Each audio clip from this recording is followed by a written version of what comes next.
నమస్తే, welcome to college TV. ప్రస్తుతం మనతో పాటు గతంలో సివిల్ ఇంజనీర్గా ఆయన జీవితాన్ని గడుపుతూ అతను వర్క్ చేస్తున్న ప్రదేశంలో జరుగుతున్న అన్యాయాలను ప్రశ్నిస్తూ ప్రస్తుతం సోషల్ యాక్టివిస్ట్గా అలాగే పర్యావరణ రక్షకునిగా పేరు తెచ్చుకొని పర్యావరణం మీద పోరాడుతున్న పసుపులేటి సురేష్ బాబు గారు మనతో ఉన్నారు. ఒకసారి అసలు ఆయన పోరాటం ఏంది, దేనిపైన ఆయన బలమైన పోరాటం చేస్తూ అటు కుటుంబాన్ని ఇటు ఆయన సమయాన్ని ఆయన జీవితాన్ని త్యాగం చేసి ఎందుకు తిరుగుతున్నాడు, అసలు ఆయనకు ఉన్న సమస్య ఏంది, ఆయన ముందున్న సమస్య ఏంది, ఒకసారి ఆయన నుండి తెలుసుకునే ప్రయత్నం చేద్దాం. అన్న నమస్తేనే. నమస్తే అండి. అన్న చెప్పండి, అసలు మీ లైఫ్ ఎక్కడి నుండి స్టార్ట్ అయింది, అసలు ఇక్కడి వరకు ఎట్లా వచ్చింది? ఓకే, మొదటగా నన్ను ఈ ప్లాట్ఫామ్ మీద కూర్చోబెట్టినందుకు వరల్డ్ ఎన్విరాన్మెంట్ ఆర్గనైజేషన్ భద్రా గారికి చాలా కృతజ్ఞతలండి. ఈ ఛానల్కి ఎందుకు వచ్చామంటే కాలేజీ ఛానల్ అనేది ప్రశ్నించే గొంతుక అనేది సమాజంలో మన తెలంగాణ సమాజంలో విరివిగా వెళ్ళిపోయిన ఒక నానుడిగా ఉన్న ఒక మాట కాబట్టి కాలేజీ ప్లాట్ఫామ్ ఎంచుకోవడం జరిగింది. దాంతోపాటుగా ఇప్పుడు మీరు నా గురించి అడిగారు కాబట్టి ఫస్ట్ చెప్తున్నాను. నేను సివిల్ ఇంజనీర్ని. నాకు 11 years of experience in cement industry ఉందండి. నేను పుట్టింది పెరిగింది అంతా నా చుట్టుపక్కల నా స్వగ్రామం నుంచి చుట్టుపక్కలంతా సిమెంట్ ఫ్యాక్టరీసే. మా హుజూర్నగర్ నియోజకవర్గం అనేది మన తెలంగాణ రాష్ట్రంలో కాదు, ఇండియాలోనే హైయెస్ట్ సిమెంట్ ప్రొడక్షన్ ఇచ్చేటువంటి ఒక ప్రదేశం. సో అక్కడ లైమ్ స్టోన్ మినరల్స్ అనేవి విరివిగా దొరుకుతాయి. లైమ్ స్టోన్ సున్నప్రాయ అనేది సిమెంట్ తయారీకి కావాల్సిన అత్యంత అవసరమైన ముడి పదార్థం. ఒక టన్ను సిమెంట్ తయారవడం కోసం 1.2 ton లైమ్ స్టోన్ మినరల్ అవసరం ఉంటుంది. కాబట్టి లైమ్ స్టోన్ ఎక్కడ అందుబాటులో ఉంటుందో అక్కడే సిమెంట్ ఫ్యాక్టరీలు కడతారు. అది మినిమం లాజిక్. సో ఆ లాజిక్ ప్రకారం ఇండస్ట్రీస్ అక్కడ వస్తున్నాయి, కానీ అక్కడ జరుగుతున్న పర్యావరణానికి జరుగుతున్న డ్యామేజ్ని మాత్రం ఎవరు దాన్ని కన్సిడరేషన్ తీసుకోవట్లేదు. అదే నా బాధ.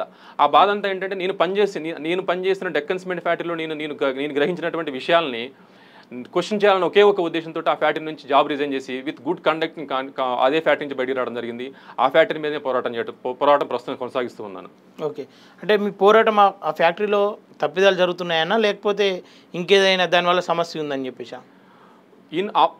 సిమెంట్ ఇండస్ట్రీ ఎప్పుడు 2 పార్ట్లు ఉంటుందండి. Production and pre production and post production ఎటువంటి ప్రాబ్లమ్స్ ఉండవు. ప్రొడక్షన్కి కావాల్సిన వ్యవహారం అంతా కూడా సిమెంట్ లైమ్ స్టోన్ సున్నప్రాయ గనుల నుంచి లైమ్ స్టోన్ తీసుకోవడం, దాన్ని తీసుకొచ్చిన తర్వాత జరిగే ఆపరేషన్ అంతా కూడా పోస్ట్ ప్రొడక్షన్ కింద మైనింగ్ తర్వాత వస్తుంది అనమాట. ఇప్పుడు ఈ ప్రాబ్లం అంతా కూడా మైనింగ్ వల్లనే.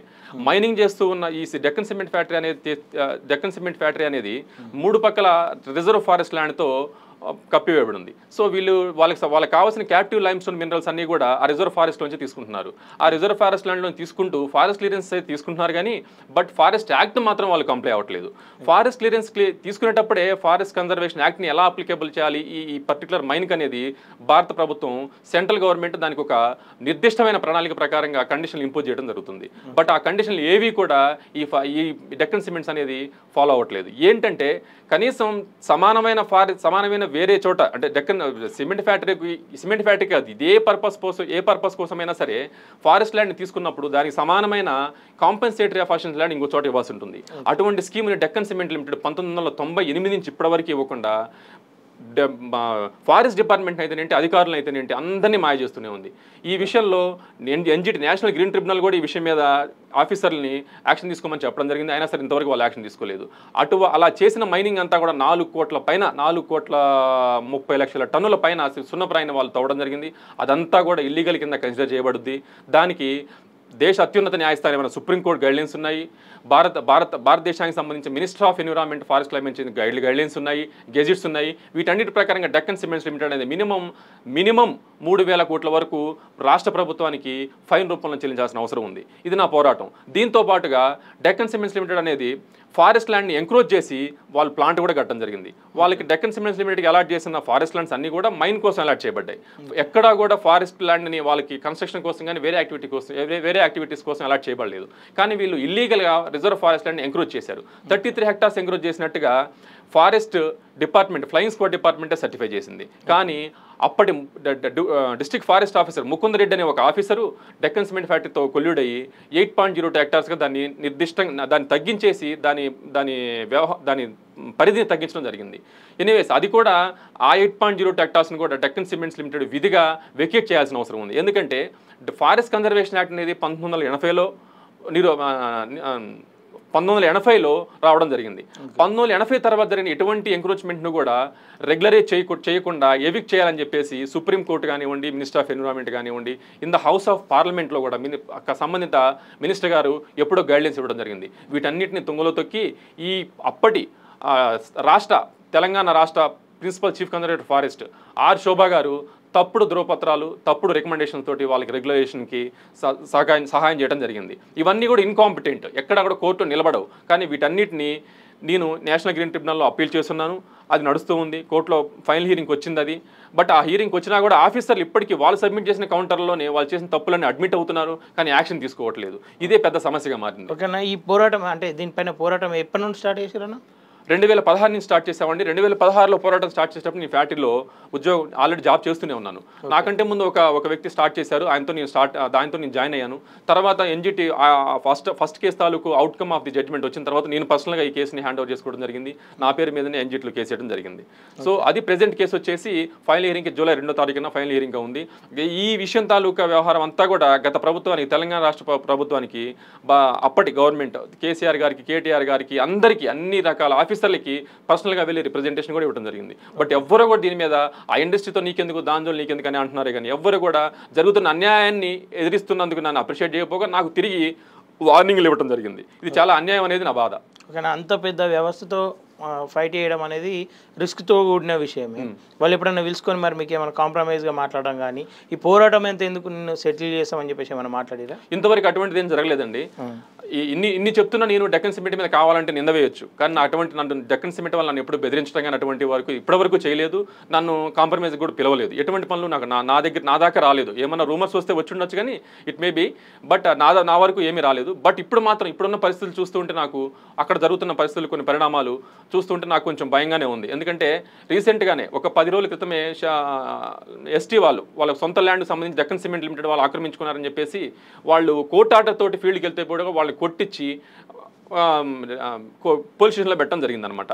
అటువంటి యాక్టివిటీస్ ఈ మధ్య స్టార్ట్ చేశారు వాళ్ళు. కానీ నా మీద మాత్రం ఇటువంటి యాక్టివిటీస్ ఎప్పుడు జరగలేదు, కానీ జరగవని గ్యారంటీ ఏం లేదు, ఇప్పటివరకు అయితే చేయలేదు. ఓకేనా, వాళ్ళు ఏదైతే అంటే ల్యాండ్ ఆక్యుపై చేసుకోరని చెప్పేసి కావచ్చు, ఇల్లీగల్గా వర్క్ చేస్తున్నారు అని చెప్పేసి మీరు అంటారుగా, దానికి సంబంధించిన ఆధారాలు ఏమైనా ఉన్నాయా? అన్ని రకాల ఆధారాలు ఉన్నాయండి మా దగ్గర, అన్ని రకాల ఆధారాలు. అధికారులను ఎప్పుడైనా కలిసిరా మరి ఆధారాలు పట్టుకొని? కొన్ని 100 సార్లు కలిసి ఉంటామండి. ఏమన్నారన్నా? డెఫినెట్లీ మీరు చెప్పేదంతా కరెక్టే సురేష్ గారు, బట్ మేము దీని మీద యాక్షన్ తీసుకోలేమంటున్నారు. తీసుకోలేమని డైరెక్ట్ ఓవర్గా చెప్తున్నారు. అంటే ఇంతమంది అధికారులు కూడా యాక్షన్ తీసుకోలేము అన్నప్పుడు అది దాని మీద పోరాటం చేయాలన్న ఆలోచన ఎందుకు ఉంది మీకు? ఇంకా యాక్షన్ తీసుకోవట్లేదు కాబట్టి పోరాటం అయిందండి. వాళ్ళు యాక్షన్ తీసుకుంటే పోరాటం అవ్వదు కదా, ఈజీగా సాల్వ్ అయ్యేది కదండి ఈ విషయం. అంటే మీతో పాటు ఎవరైనా ఉన్నారా ఇంకా, మీరు ఒకలేనా? లేదండి, నాకంటే ముందు నా ఫ్రెండ్ కోటేశ్వరరావు అని అతను చేశారు. బట్ అతను ఇప్పుడు ఆయన పర్సనల్ యాక్టివిటీస్లో బిజీగా ఉన్నారు. ఆయన ఇప్పుడు ఈ విషయంలో యాక్టివ్గా లేరు.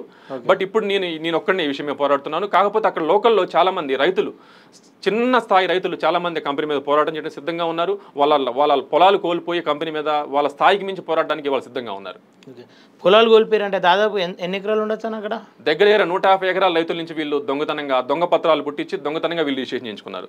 దానికి సంబంధిత కోర్టు, హుజూర్నగర్ కోర్టు కానివ్వండి, హైకోర్టు కానీ నా స్టేటస్కు ఆర్డర్లు కూడా ఇచ్చింది, ఇంజక్షన్ ఆర్డర్ కూడా ఇవ్వడం జరిగింది.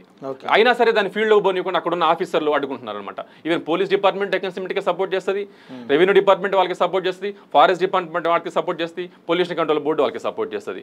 ఎందుకనేది అది $1 million ఆఫ్ క్వశ్చన్. అంటే ఒకవేళ అది ఇల్లీగల్ అని చెప్పేసి, అంటే ఆ ల్యాండ్ ఇల్లీగల్గా తీసుకురంటే రేపటి రోజు అధికారులకు ఇబ్బంది అవుతుంది కదా. వాళ్ళంతా అంటే ఏ ఆధారం లేని ఇల్లీగల్ పనులు ఎట్లా చేస్తారు? అంతా పోలీస్ డిపార్ట్మెంట్ అందరు చేయాల్సిన అవసరం ఉండదు కదా అంటున్నాను. మీరు చెప్పేది అక్షరాల సత్యం అండి.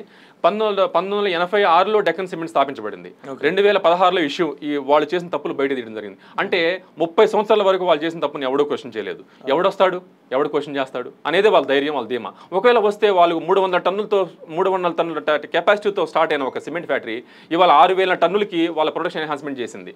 సో అంత వాళ్ళు విస్తరించారనమాట. ఇప్పుడు కొత్తగా ఇంకో ప్లాంట్ కడుతున్నారు 5000 టన్నులకి. అంటే దగ్గరగా 10,000 టన్నులు పర్ డే, ఒక రోజుకి 10,000 టన్నులు సిమెంట్ ఉత్పత్తి చేయగలిగినంత కెపాసిటీతో డెక్కన్ సిమెంట్ ప్లాంట్ అక్కడ విస్తరించింది. సో కొన్ని వందల కోట్ల రూపాయల డబ్బులు, అక్రమంగా సంపాదించిన డబ్బులు వాళ్ళ దగ్గర ఉన్నంత చేత వాళ్ళు ఎవరికి భయపడే పరిస్థితి లేదు. ఎవరిని ఓకేనా, అధికార పార్టీ అంటే కామ్గా ఉంటుందేమో, ప్రతిపక్షాలు అయితే ఉంటాయి కదా ఆ ప్రాంతంలో, ప్రతిపక్షాలు కూడా ప్రశ్నిస్తలేరు దీన్ని? లేదండి, ఇక్కడ సమస్య అదే. మా ఏరియాలో ఆ ఇండస్ట్రీస్ మీద క్వశ్చన్ చేయడానికి ఆఫీసర్లు రాకపోగా రాజకీయ నాయకులు కూడా ఎందుకో రారు. ఆ సమస్య ఏంటనేది మనకి తెలియదు. వాళ్ళు అంటే వేగ్గా మాట్లాడాలంటే 190 మాట్లాడచ్చు, బట్ ఏది కూడా ప్రూఫ్స్ లేవు కాబట్టి నేను మాట్లాడలేను. బట్ ఎవరు అడ్రస్ చేయరు, పబ్లిక్ ఇష్యూని ఎవరు అడ్రస్ చేసిన వాళ్ళు ఇంతవరకు లేదు. ఇటువంటి ఇష్యూ పర్టికులర్గా డెక్కన్ సిమెంట్స్ లిమిటెడ్ ఇష్యూని ఎవరు అడ్రస్ చేయలేదు. ఓకే, అంటే ఈ పోరాటం ఇంకా కొనసాగిస్తారన్నా మీరు? ఖచ్చితంగా కొనసాగిస్తామండి. నాకు ఎన్జిటీలో ఖచ్చితంగా నాకున్న మెరిట్స్ ప్రకారంగా నేను పార్టీని పర్సనల్గా కేసు చేస్తున్నాను. నేనే సొంతంగా కేసు వాదిస్తున్నాను. సో నాకున్న మెరిట్స్, నాకున్న నాలెడ్జ్ ప్రకారంగా ఖచ్చితంగా ఈ కేసులో మంచి జడ్జిమెంట్ వస్తుందని, ఆ జడ్జిమెంట్ ద్వారా మిగతా సిమెంట్ ఇండస్ట్రీస్ కూడా ఒళ్ళు దగ్గర పెట్టుకుని పనిచేస్తాయని, పొల్యూషన్ అండ్ ఆల్సో ఈ మినరల్ కన్జర్వేషన్ సిస్టమ్ ప్రాపర్గా చేస్తారనేదే నాకున్న ఒక డిటర్మినేషన్. సో అది అవుద్ది అనేది నా నమ్మకం. ఓకేనా? అంటే ఉద్యోగం వదిలేసారా ఇప్పుడు మరి? వదిలేశానండి. ఇదే పని మొత్తం? ఇదే పని కాదు, నాకు చిన్న బిజినెస్ ఉంది. నాకు సొంత ప్యాడీ ఫీల్డ్, మా నాన్నగారు వ్యవసాయం చేస్తారు, ఒక 10 ఎకరాల పొలం ఉంది. ఐ వాజ్ సెల్ఫ్ సఫిషియెంట్ గా, నాకు ఎటువంటి బాధ లేదు, నేను చాలా ఆనందంగా ఉన్నాను. సో నేనున్నంత ఆనందంగా అందరూ ఉండాలనేదే నా కోరిక. ఇన్ని ఇండస్ట్రీస్ ఉన్నప్పుడు ఎవరికి ఉద్యోగాలు, మంచి ఉద్యోగాలు ఇవ్వరు. పబ్లిక్ హియరింగ్లో బోల్డ్ మాటలు చెప్తారు, అడాప్ట్ చేసుకుంటామని చెప్తారు, సిఎస్ఆర్ యాక్టివిటీస్ అని చెప్తారు, ఏది చేయరు. అదే సమస్య అంతా ఇప్పుడు. ఓకే, ఇంత పెద్ద రాజకీయ నాయకులు వస్తలేరు, అటు ప్రభుత్వ ఉద్యోగులు దాని మీద స్పందిస్తలేరు అంటే నీకెందుకు అని చెప్పేసి ఇంట్లో వాళ్ళు ఎవరు నిన్ను అడగలేరానా? ఖచ్చితంగా ఈ క్వశ్చన్ మా ఇంట్లో వాళ్ళు అడిగారు. అడగకుండా ఎందుకుంటారు? ప్రతి ఒక్కరికి వాళ్ళకుంటే డౌట్స్, వాళ్ళకుంటే భయాలు వాళ్ళకుంటాయి కాబట్టి ఖచ్చితంగా అడగడం జరిగింది. దానికి సమాధానం కూడా నేను చెప్పుకోగలిగాను. ఎందుకంటే నాకున్న నేను పుట్టిన నేలే అటువంటిది. నేను నల్లగొండలో పుట్టాను. నా నల్లగొండ అనేది పోరాటాల గడ్డ. మొదటి నుంచి కూడా ఏదైనా తలంచే నైజం మా ప్రాంతానికి లేదు. కాకపోతే ప్రజలు కొంత చైతన్యం, ఇటువంటి పర్యావరణానికి సంబంధించిన విషయాల్లో చైతన్యవంతులుగా లేరేమో కానీ నిజంగా ఈ విషయం ఇంత పెద్దగా ఉంది, ఇంత అన్యాయం జరుగుతుందని తెలిస్తే ప్రజలంత నిస్సహాయాలు అయితే కాదు. అక్కడ విషయం తెలిసిన రోజున ఖచ్చితంగా అది ప్రజాపోరాటం అవుద్ది. ఖచ్చితంగా డెక్కన్ సిమెంట్స్ ఎందుకంటే ఎంత పెద్ద సిమెంట్ అయినా సరే వాళ్ళు నిలదీస్తారు, తాళాలేస్తారు, ఖచ్చితంగా బుద్ధి చెప్తారు. ఖచ్చితంగా దాదాపు 2016 నుండి అంటే దాదాపు 8 సంవత్సరాలు దాటిపోతుంది. 8 సంవత్సరాల నుండి ఎవరికి అంటే అక్కడ ప్రాంత ప్రజలు కానీ అక్కడ ఉన్న ఎవరు కూడా మీకు మద్దతుగా వస్తలేరు? అసలు చాలా మంది ఉన్నారు, వందల మంది ఉన్నారు.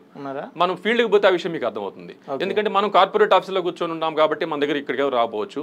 చాలా మంది సామాన్యులు ఈవెన్ ఇప్పటికి కూడా మండల రెవెన్యూ ఆఫీస్కి వెళ్ళాలన్నా, పోలీస్ స్టేషన్కి వెళ్ళాలన్నా భయపడే సామాన్య రైతులు డెక్కన్ సిమెంట్ వైపు చూసి కన్నీళ్లతో ఎనికిపోయే వాళ్ళు నా దగ్గర 100 మంది ఉన్నారు, వందల మంది ఉన్నారు. వాళ్ళందరికి పోరాటం అంటే వాళ్ళందరికి న్యాయం చేస్తావన్నా? వాళ్ళందరికీ న్యాయం చేయాలనేది నా పోరాటం కూడా. వాళ్ళందరికీ న్యాయం చేయాలి. స్టేట్ గవర్నమెంట్కి సంబంధించిన రెవెన్యూ, నేను చెప్పేది ఏది కూడా మినరల్ కన్జర్వేషన్ అనేది ఇవాళ మనం భూమిలో తీసుకున్న ప్రతి ఒక్క మినరల్ కూడా ఫ్యూచర్ జనరేషన్కి మనం సమాధానం అయి ఉండాలి. మనం తీసుకునే మినరల్ తాలూకు మళ్ళీ బ్యాక్ ఫిల్లింగ్ చేసి ఆ ల్యాండ్ను ఫిల్అప్ చేస్తే కనీసం ఫ్యూచర్ జన్ దాని మీద పంట పండించుకొని బ్రతుకుతారు. సుప్రీంకోర్టు అదే చెప్తుంది. మినరల్ తీసుకున్న తర్వాత ఓపెన్ పిట్స్ని ఓపెన్గా వదలొద్దు, వాటిని పూర్తి చేసి కనీసం ఫ్యూచర్ జనరేషన్కి ల్యాండ్ అవైలబిలిటీ ఉండేట్టుగా చేయండి అని చెప్పి సుప్రీంకోర్టు క్లియర్గా చాలా క్లియర్గా చెప్పడం జరిగింది. కానీ వీళ్ళు ల్యాండ్స్ని పొల్యూట్ చేస్తున్నారు, ఫారెస్ట్ ల్యాండ్స్ని డిగ్గింగ్ చేసి వదిలిపెడుతున్నారు. అక్కడ కనీసం మనుషులు బతకటం కాదు, మూగజీవాలు కూడా బ్రతికే పరిస్థితి లేకుండా పోయింది. ఇప్పుడు మీరు చూస్తున్నారు బెంగళూరులో green city, Bengaluru is a green city in India. ఇప్పుడు బెంగళూరు వాటర్ స్కేర్సిటీ ఫేస్ చేస్తుంది. ఎందుకు ఫేస్ చేస్తుంది? Because of the encroachments of water ponds. Water ponds అని ఎంక్రోచ్మెంట్కి గురైనాయి. ఎంక్రోచ్మెంట్కి గురైతే క్యాచ్మెంట్ ఎక్కడ ఉంటుంది? రీఛార్జ్ ఎక్కడ అవుతుంది? అవ్వదు. ఇవన్నీ అయితే డిగ్రేడేషన్ ఆఫ్ ఎన్విరాన్మెంట్. వీటిని ఆపాలంటే ఫ్యూచర్ జనరేషన్ కనీసం 40 సంవత్సరాలన్న కనీసం షుగర్లు, బీపీలు లేకుండా బతకాలంటే ఫస్ట్ ఎన్విరాన్మెంట్ని ప్రొటెక్ట్ చేసుకోవాల్సిన అవసరం ఉంది. కాబట్టి అది చేయడం కోసం నేనెంత చేస్తాను, చేయగలను నాకు తెలియదు. చేయాల్సినంత వరకు చేయాలి అనేది, ఊపిరినంత వరకు చేయాలనేది నా తపన. ఓకేనా? మీరు చేసే పోరాటం పర్యావరణం మీద ప్రేమతోనా లేదంటే డెక్కన్ సిమెంట్ మీద కోపంతోనా? రెండు. ఎందుకంటే పర్యావరణం మీద ప్రేమ ఉంటే డెక్కన్ సిమెంట్ మీద కోపం ఖచ్చితంగా వస్తుంది. ప్రేమ లేకపోతే వీళ్ళ మీద కోపం వచ్చే అవకాశమే లేదు. ఫస్ట్ నేచర్ అంటే ఏంటి, నేచర్ మనకి ఏమి ఇస్తుందని తెలియాలా. ఆ నేచర్ ఎవరిది? మంది కాదు. We are all tenants here. మనం అందరం అద్దెకి వచ్చిన వాళ్ళవే. ఏదో సినిమాలో మన జూనియర్ ఎన్టీఆర్ గారు చెప్పినట్టు మనకి ఎన్ని వందల ఎకరాలు ఉన్నా, లక్షల కోట్లు ఉన్నా, మన అందరికి అద్దెకి వచ్చిన వాళ్ళమే. బట్టలు కూడా వదిలేసిపోవాల్సింది. కానీ నేచర్ ఇక్కడే ఉంటుంది, భూమి ఉంటుంది, విశ్వం అంతా ఉంటుంది. కాబట్టి ఫ్యూచర్ జనరేషన్కి మనం డ్యామేజ్ చేసిన ఎన్విరాన్మెంట్ని ఇవ్వకూడదు. కనీసం గాలి, నీళ్ళు కూడా ఇవ్వలేని పరిస్థితులు మనం ఉండకూడదు అనేదే అట్లీస్ట్ చేయగలిగినంత. నేను దేశాన్ని మారుస్తాను, రాష్ట్రాన్ని మారుస్తాను నేను చెప్పట్లేదు. As much I can do. ఓకేనా? అంటే గొప్ప ప్రయత్నమే. ఇప్పటివరకు మీడియా కూడా దీని మీద ఎక్కువ ఫోకస్ పెట్టినట్టుంది కదా? అవును. ఎందుకోసం అనేది నాకు తెలీదు. నిజం చెప్పాలంటే కొన్ని అటెంప్ట్స్ చేసాం మేము ఇంత ముందు. బట్ అప్పుడున్న గవర్నమెంట్ తాలూకు ప్రభావం అయ్యుండొచ్చు. ఎవరు దీని మీద అంత అటెన్షన్ పే చేయలేదు. సో నాకు ఎవరు అటెన్షన్ పే చేసినా చేయకపోయినా నాకు మనసులో ఒక గాఢమైన నమ్మకం ఉంది. ఎందుకంటే నేను అపెక్స్ కోర్ట్ ఆర్డర్స్ కానివ్వండి, మనకున్న చట్టాలు కానీ పరీక్షిస్తే పోరాడే దమ్ము మన దగ్గర ఉంటే ప్రతి ఒక్కటి సాధ్యమే అనేది నేను నేర్చుకున్న సిద్ధాంతం. మన ముందు చాలా ఎగ్జాంపుల్స్ ఉన్నాయి. మనకి స్వాతంత్రం ఫ్రీగా రాలేదు. అక్కడ దాకా ఎందుకు మనకు తెలంగాణ ఉత్తగా రాలేదు? కేసీఆర్ గారు ఇవాళ సీఎం గారు అవ్వకపోవచ్చు, సీఎం గారు లేకపోవచ్చు. తెలంగాణ ఏం ఉత్తగా రాలేదు కదా, పోరాటం చేస్తేనే వచ్చింది. అలాగే ఏదైనా పోరాటం చేస్తే సాధ్యమవుద్ది. పోరాటం చేసేటప్పుడు నేను చేసే పోరాటం కరెక్టా కాదా, నేను మా నోటితో చెప్పే ప్రతిదీ వ్యాలిడా కాదా అనేది నేను 100 సార్లు చెక్ చేసుకున్నాను, లీగల్ ఒపీనియన్ తీసుకున్నాను, 100 మంది లాయర్ని కలిసి ఉంటాను. ప్రతి ఒక్కరూ నన్ను అప్రిషియేట్ చేసే పంపించారు. బట్ అప్రిషియేషన్ ప్రతి ఒక్కరు వార్నింగ్ కూడా ఇచ్చారు, నీకు థ్రెట్ అవుతుందని. బట్ ఈవెన్ అయినా సరే నాకు అప్రిషియేషన్ తీసుకున్నాను, వార్నింగ్ తీసుకోలేదు. నేను డిసైడ్ అయిపోయాను, ఎందుకంటే నేను పుట్టి పెరిగిన ఊరు, నేను పుట్టి పెరిగిన ప్రాంతం, అన్ని ఫ్యాక్టరీలు ఉన్నాయి. 18 సిమెంట్ ఫ్యాక్టరీలు, 2 లక్షల టన్నులు పర్ డే ప్రొడక్షన్ నా సొంత నేలలో తీసుకుంటున్నారు. కనీసం 2000 మంది మంచి ఎగ్జిక్యూషన్ జాబ్లో లేరు. డైలీ లేబర్ గాను కప్పలను తీయటంలోనూ గేట్లు తీయటంగా ఉండొచ్చు. ఇవాళ కూలికి పోయినా కూడా 300 రూపాయలు వచ్చే జీతగా పరిస్థితుంది. కానీ అటువంటి జాబులు తప్ప మంచి ఎగ్జిక్యూటివ్ జాబ్స్ ఇవ్వడానికి ఏ ఇండస్ట్రీ కూడా మొగ్గు చూపట్లేదు. దానికి కారణం ఏంటనేది ఇదే కారణం. ఎందుకంటే లోకల్ వాళ్ళు వస్తే వాళ్ళకి ఇష్యూస్ బయటకు వస్తాయి అనేది వాళ్ళ ఇదనమాట. ఇప్పుడు ప్రభుత్వ అధికారులు అంటే వాళ్ళ కర్తవ్యాన్ని నిర్వహించాలి, అటు ప్రజల వైపు ఉండి ప్రభుత్వానికి నమ్మకంగా పనిచేయాల్సి ఉంటుంది. అక్కడ ఉన్న ప్రభుత్వ అధికారులు అందరూ తప్పు చేస్తారని చెప్పేసి, అంటే పోలీస్ వ్యవస్థ కావచ్చు, రెవెన్యూ వ్యవస్థ కావచ్చు, అందరూ వాళ్ళకు అనుకూలంగా ఉంటారు అని చెప్పేసి అంటారు. ఇది నిజంగా అక్కడ జరుగుతుంది అన్ని ప్రభుత్వ ఉద్యోగస్తులకు సపోర్ట్ ఉంటారా?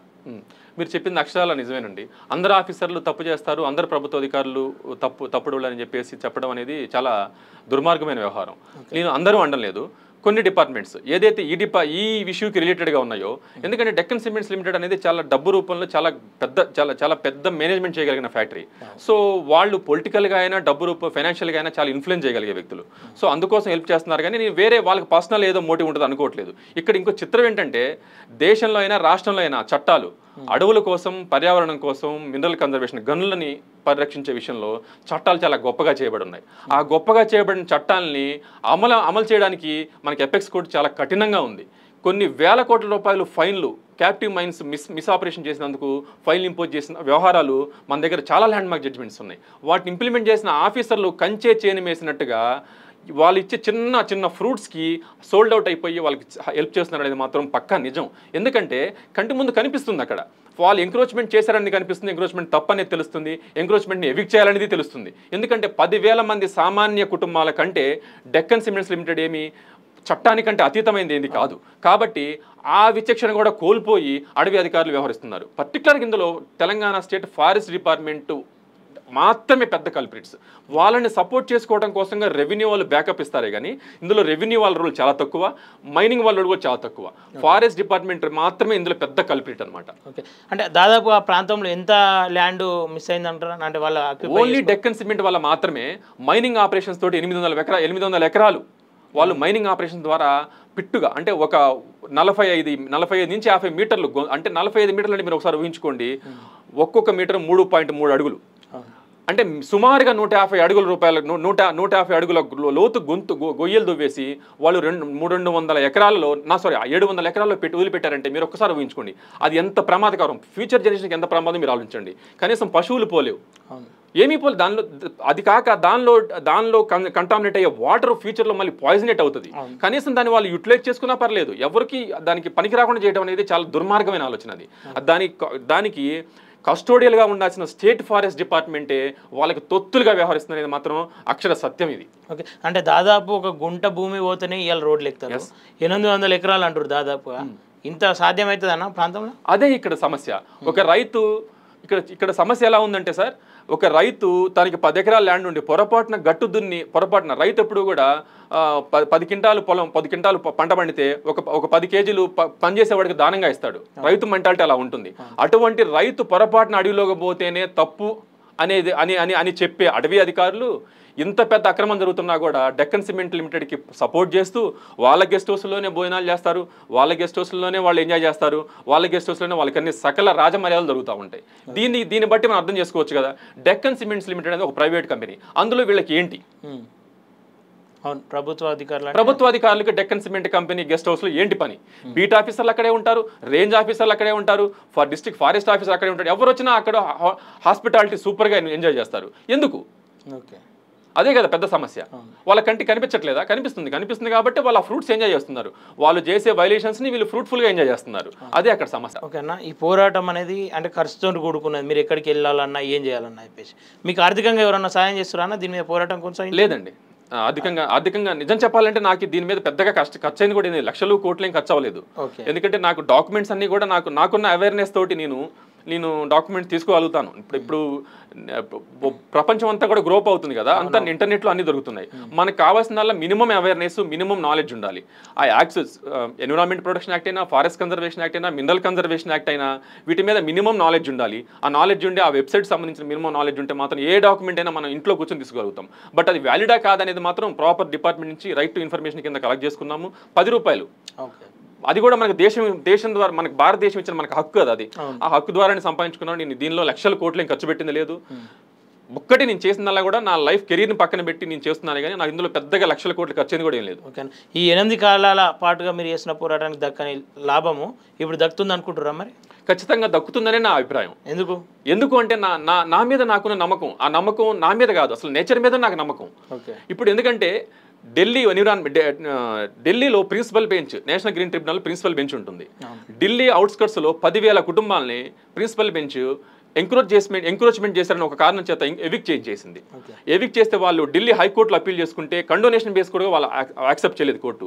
అపెక్స్ కోర్టుకి వెళ్తే కోర్టు కూడా యాక్సెప్ట్ చేయలేదు. సో 10,500 సామాన్య కుటుంబాలను సైతం ఫారెస్ట్ ల్యాండ్ ఎంక్రోచ్మెంట్ చేశారని ఒకే ఒక కారణం చేత ఎవిక్ట్ చేసిన అత్యున్నత న్యాయస్థానం వీళ్ళకి ఎగ్జామ్షన్ ఇస్తుందని నేను అనుకోవట్లేదు. దే మే బీ మేనేజ్ కొన్ని రోజుల వరకు మేనేజ్ చేస్తారు, డబ్బు ఉంది వాళ్ళు, నాకంటే కొన్ని లక్షల రేట్లు బలవంతులు డబ్బులు. కానీ వాళ్ళు చేస్తున్న అన్యాయాన్ని ఏదో ఒక స్టేజ్లో నేను దాన్ని బ్రేక్ చేయగలన నమ్మకం నాకుంది. ఒకవేళ నేను బ్రేక్ చేయలేకపోతే ఇక్కడి నుంచి నేను ఈ స్టేజ్లోకి తేగలిగాను, తర్వాత ఇక్కడ తీసుకెళ్ళాలి.